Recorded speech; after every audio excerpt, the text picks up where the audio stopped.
I want to share with you a vision. It's how Christians can actually transform the world. We need this. We need to be salt and light in the world. Our country is struggling, families and churches are struggling, and now is the time for action. But what do? What does it actually look like to step up? Do you have a vision for spiritual influence? Hebrews 5:12 challenges us. By this time you ought to be teachers.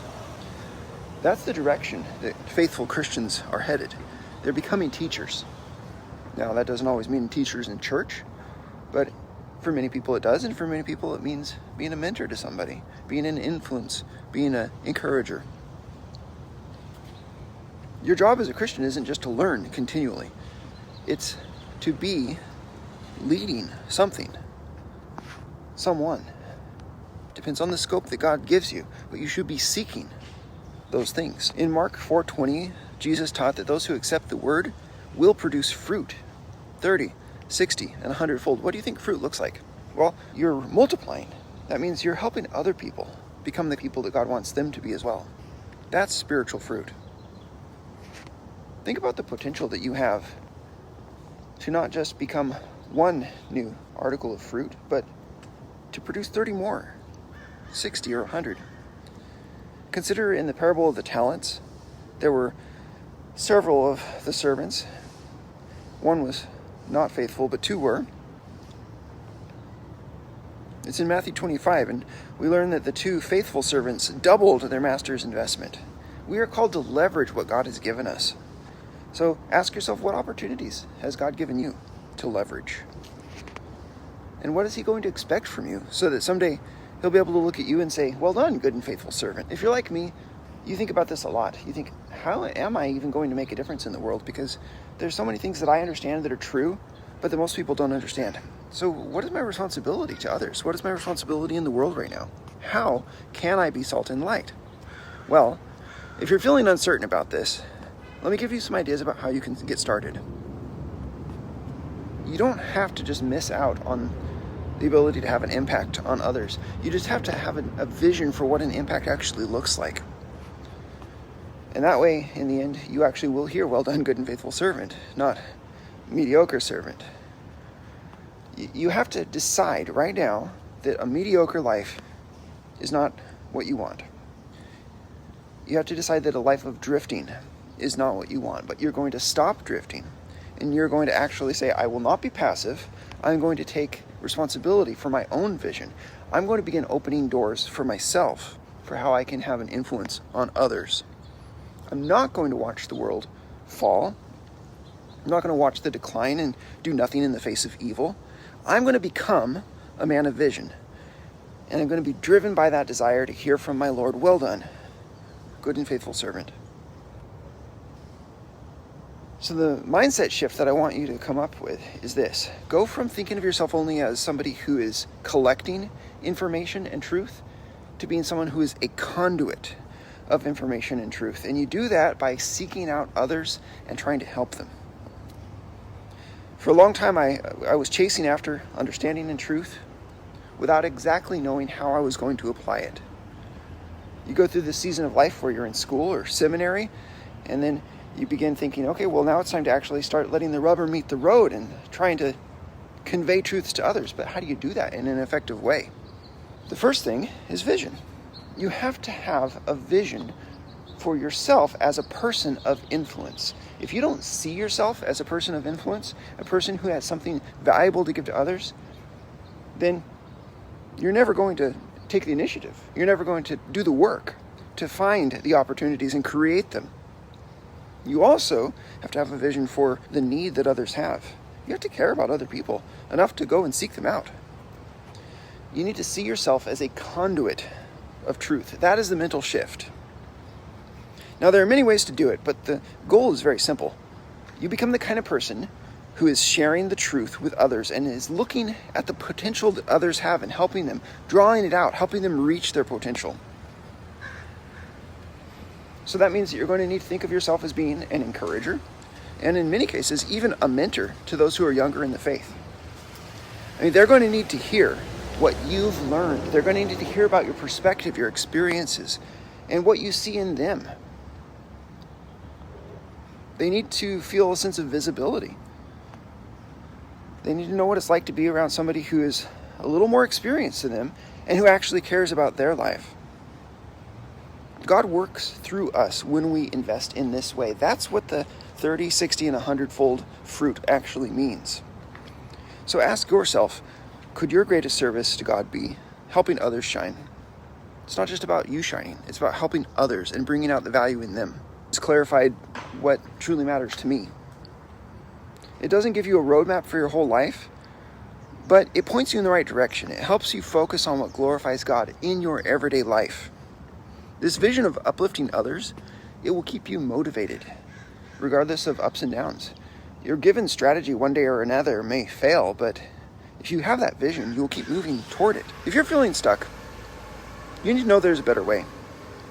Choose your vision. Take action. I spent years overthinking, but nothing changed until I decided to step up. I was just going to start helping others, even if I didn't have a perfect plan.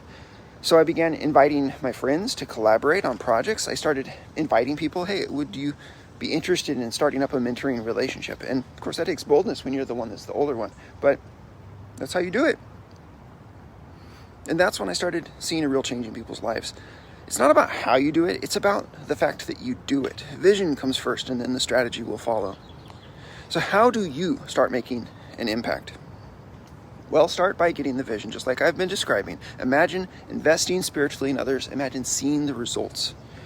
Picture having conversations that enrich another person, and also that end up enriching you as well. Visualize this peace of knowing you're living in alignment with God's vision as somebody who produces spiritual fruit. And now, compare that vision to where you are right now. If something feels off, consider this. Investing in others is a key part of your Christian life. This is how the more experienced are called to help the younger. The Bible models this in the case of older men and women, mentoring and training the younger in 1 Timothy 4 and Titus 2.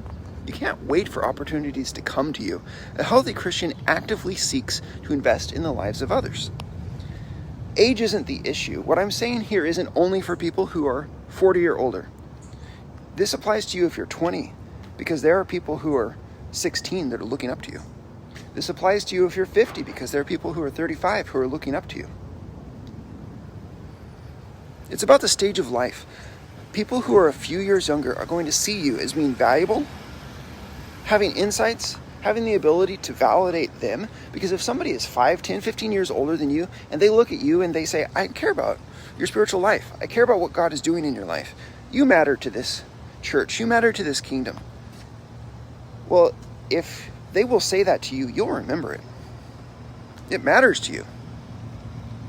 And that sense of validation, you'll carry that with you. It'll be like a tool in your tool belt.